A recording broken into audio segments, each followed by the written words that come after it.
Good morning, students. Today we study subject science, lecture second. इसके पहले lecture first आपका online में हुआ था, ठीक है।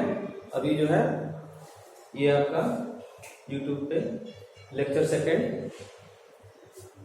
Lesson second. देखिए लेसन सेकंड आपका है माइक्रो ऑर्गेनिज्म।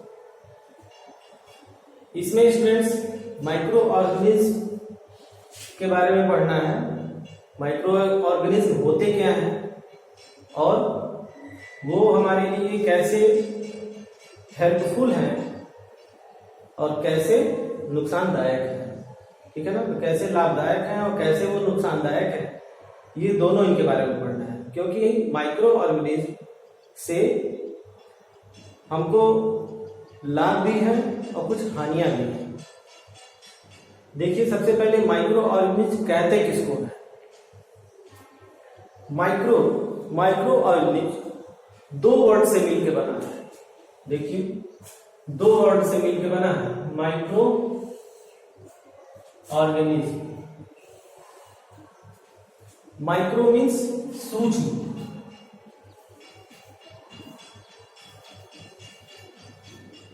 सूक्ष्म, बहुत ही छोटे, और ऑर्गेनिज्म मीन्स जीव,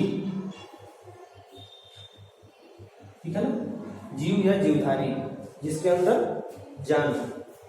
तो माइक्रो ऑर्गेनिज्म दो वर्ड से मिलकर बना है, micro plus organism. Micro means सूक्ष्म और ऑर्गेनिज्म मीन्स जीव, ऐसे सूक्ष्म जीव। इसी तरह से इसका जो हिंदी मीनिंग है वो सूक्ष्म जीव, सूक्ष्म जीव, जीवी, ठीक है। सूक्ष्म जीवी, माइक्रो ऑर्गेनिज्म की हिंदी सूक्ष्म जीवी। ये इतने सूक्ष्म होते हैं, इतने छोटे होते हैं कि आप अपने नेकेड आई से नहीं देख सकते हैं, ठीक है। देखिए इसकी definition, those minute living organisms which seen by microscope, ऐसे माइन्यूट मतलब बहुत छोटे living organism which seen by microscope, जिसको हम माइक्रोस्कोप के द्वारा देखते हैं, उनको हम कहते हैं माइक्रो ऑर्गेनिज्म। वो माइक्रो ऑर्गेनिज्म। और these type of organisms are called microscopic organism। इस तरह के ऑर्गेनिज्म को हम माइक्रोस्कोपिक ऑर्गेनिज्म कहते हैं, क्योंकि वो बिना माइक्रोस्कोप के नहीं देख सकते।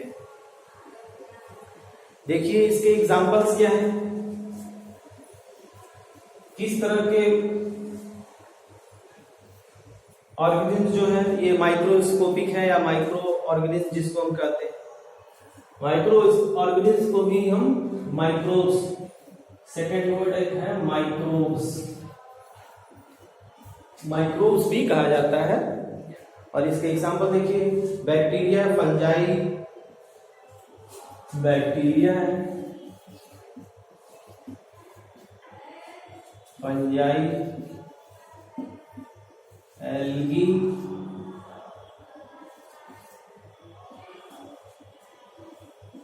Protozoa,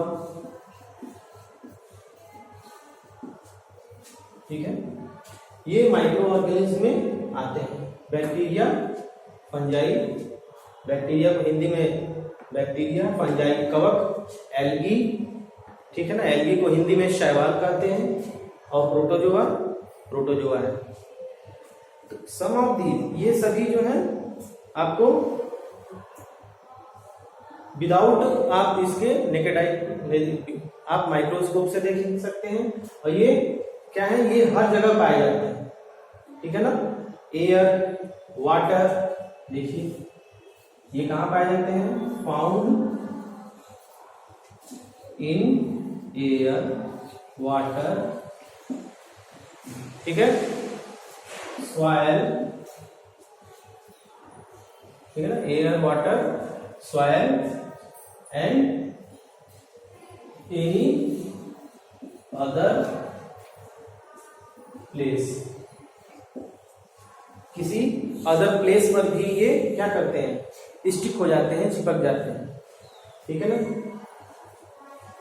and some microorganism are shown, देखिए viruses are also microscope, viruses जो है, जो वायरस है, viruses also microorganism, viruses भी माइक्रो ऑर्गेनिज्म हैं, लेकिन इनको माइक्रो ऑर्गेनिज्म के कैटेगरी से अलग रखा गया है। क्यों? क्योंकि ये लिविंग कैरेक्टर भी शो करते हैं और नॉन लिविंग कैरेक्टर भी शो करते हैं, ठीक है। लिविंग कैरेक्टर जब शो करते हैं ये होस्ट के अंदर, इन द होस्ट, और non living character out host के बाहर, ठीक है ना। होस्ट का मतलब यहाँ पे ये हुआ कि किसी अदर ऑर्गेनिज्म के बॉडी के अंदर, तो जब ये बॉडी के अंदर जाते हैं तो ये अपना काम स्टार्ट कर देते हैं, इनका वर्किंग फंक्शनिंग इनका शुरू हो जाता है, वो अपना फंक्शन करने लगते हैं। और ये जब होस्ट के बाहर है, मतलब कहीं एयर में, वाटर में, या कहीं किसी अदर चेयर टेबल पे स्टिक हो गए हैं, तो वहां पे ये फंक्शन नहीं करते हैं, वो चुपचाप वहां पड़े रहते हैं। लेकिन जब बॉडी के अंदर जाएंगे तुरंत ये इनकी एक्टिविटी शुरू हो जाती है, जो कि अनकंट्रोल रहती है। तो स्टूडेंट्स, ये आपका बेसिक पॉइंट आज आपने देखा, इसके आगे और डिटेल में इसके नेक्स्ट वीडियो में बताया जाएगा। Okay, thanks to watch.